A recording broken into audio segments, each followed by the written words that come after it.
en un pequeño pueblo del norte de España, donde el viento arrastra el eco de los secretos y las campanas suenan con tristeza, vivía una mujer llamada Isabel Moreno. Era una mujer sencilla, con manos marcadas por los años de trabajo y una mirada profunda que ocultaba más de lo que mostraba. Todos en el pueblo la conocían por su dulzura, por su forma serena de hablar y por su paciencia infinita. Pero nadie sabía que, detrás de esa calma, se escondía una herida que llevaba sangrando más de 20 años. Cuando Isabel tenía apenas 20 años, se enamoró de Julián, el hijo del alcalde. Él era apuesto, carismático y tenía la sonrisa de alguien que sabía conseguir todo lo que quería. Isabel, ingenua y soñadora, creyó en sus promesas. Se vieron en secreto durante meses, en los campos, en la vieja iglesia abandonada, en los rincones donde nadie los veía. Juraron amor eterno y él le prometió casarse con ella cuando regresara de estudiar a Madrid. Pero el amor, cuando se mezcla con el poder y la ambición, se vuelve cruel. Un día, Isabel descubrió que estaba embarazada. Cuando fue a buscar a Julián, él la negó frente a todos. La humilló en la plaza del pueblo, diciendo que ella solo buscaba dinero y que era una mentirosa. Nadie la defendió. Su propia familia la rechazó y ella tuvo que marcharse, sola, con el peso del deshonor sobre sus hombros. Vivió años difíciles criando a su hijo, Mateo, en silencio y con el alma rota. Trabajó en granjas, limpió casas, hizo todo lo posible por darle un futuro digno. Pero el destino le tenía guardada una oportunidad. 20 años después, Julián había heredado el puesto de alcalde y era ahora un hombre respetado, con esposa y 2 hijos. Nadie recordaba lo que hizo, pero Isabel nunca lo olvidó. Un día, un empresario llegó al pueblo con la intención de comprar tierras para construir una nueva fábrica. Isabel, que había aprendido sobre comercio y terrenos con los años, sabía que esa era su oportunidad. Con el dinero que había ahorrado en silencio durante 2 décadas, compró una parte estratégica del terreno, justo el camino que conectaba las tierras de Julián con la carretera principal. Sin ese paso, su propiedad quedaría aislada y su valor caería drásticamente.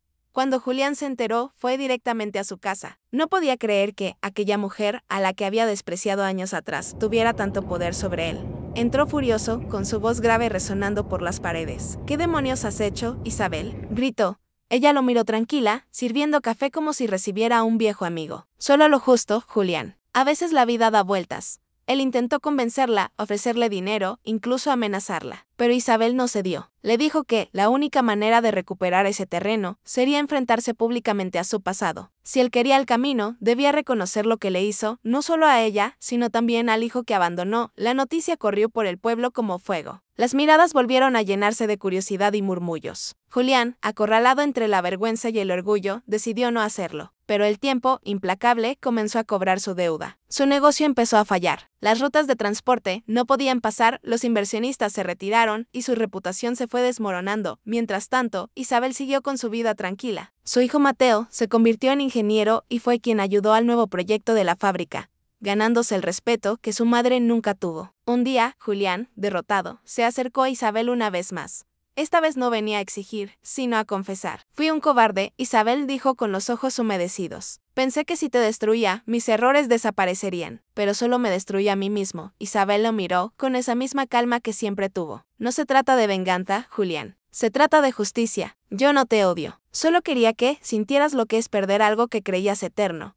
Él bajó la cabeza, derrotado. Desde ese día, el pueblo nunca volvió a verlo igual. Isabel, en cambio, se convirtió en un símbolo de fuerza, de paciencia y de lo que significa esperar el momento correcto para actuar. Años después, cuando Julián murió, Isabel asistió al funeral. Llevaba un vestido negro sencillo, el mismo que usó el día que él la negó. Al dejar una flor sobre su tumba, susurró: "Te perdono, pero nunca olvidaré". El viento sopló fuerte, como si el pueblo entero exhalara una vieja culpa. Isabel sonrió por primera vez en muchos años, libre al fin de su pasado. Caminó hacia el horizonte, sabiendo que, aunque la venganza había hallado sus pasos, el perdón la había liberado.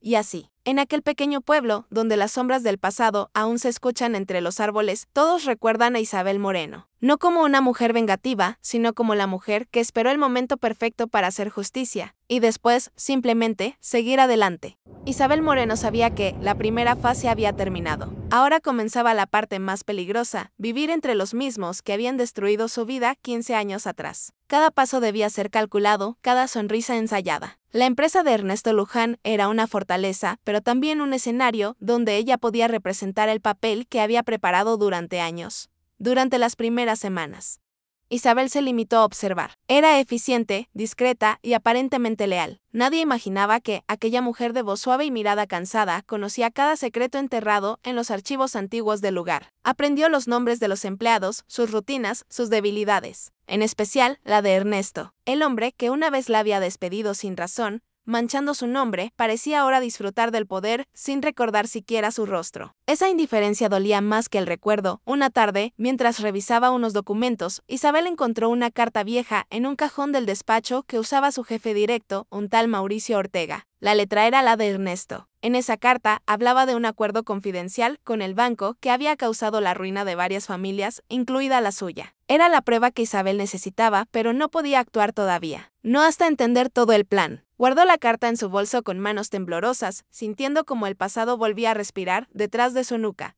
Pasaron los meses y su presencia comenzó a hacerse notar. Ernesto empezó a confiar en ella. A menudo la llamaba a reuniones privadas, elogiaba su eficiencia y una vez incluso la invitó a una cena con socios internacionales. Isabel sonrió, aceptando con cortesía, mientras por dentro su mente repasaba cada paso de su estrategia. Sabía que no debía apresurarse. Una venganza que tarda en madurar, pensó, tiene un sabor más puro.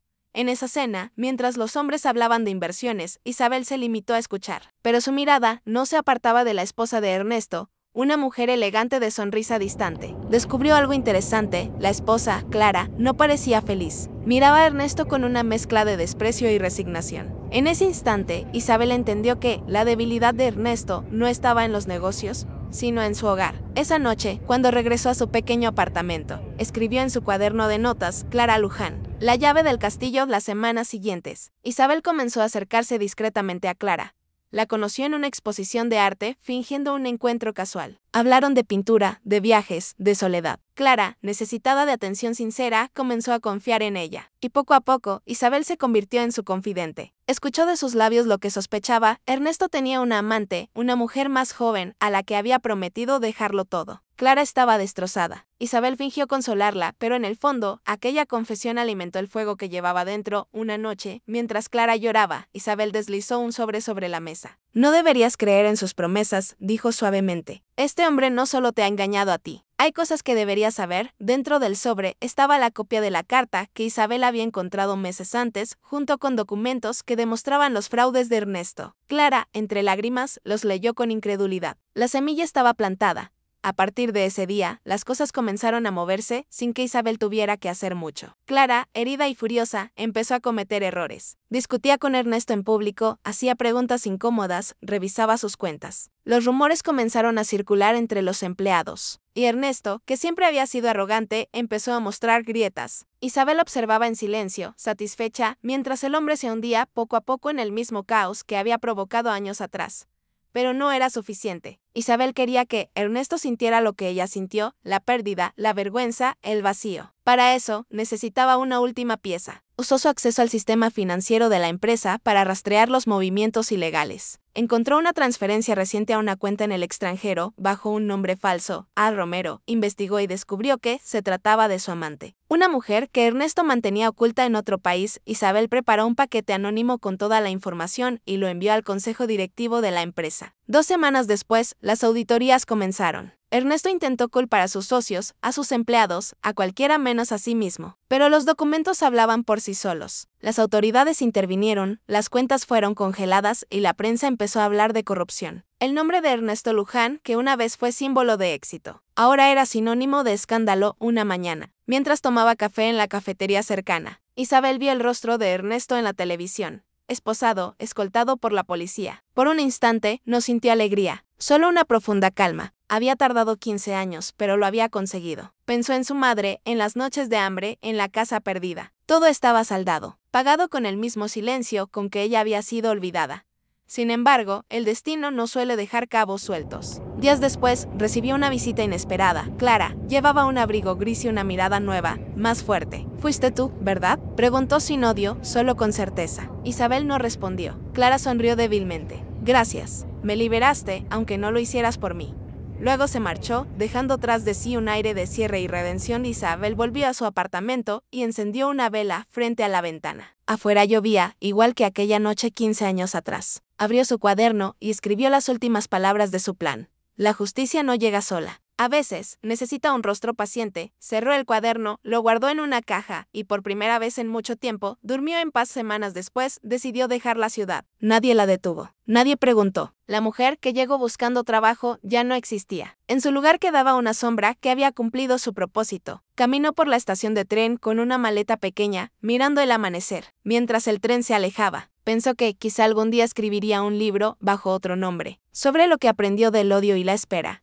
Y así terminó la historia de Isabel Moreno, la mujer que convirtió una carta olvidada en el arma más poderosa, la paciencia del tiempo. Dicen que, en algún lugar del sur, aún se la ve caminando por la playa, con una sonrisa tranquila, como si el mar le hubiera devuelto todo lo que la vida le arrebató.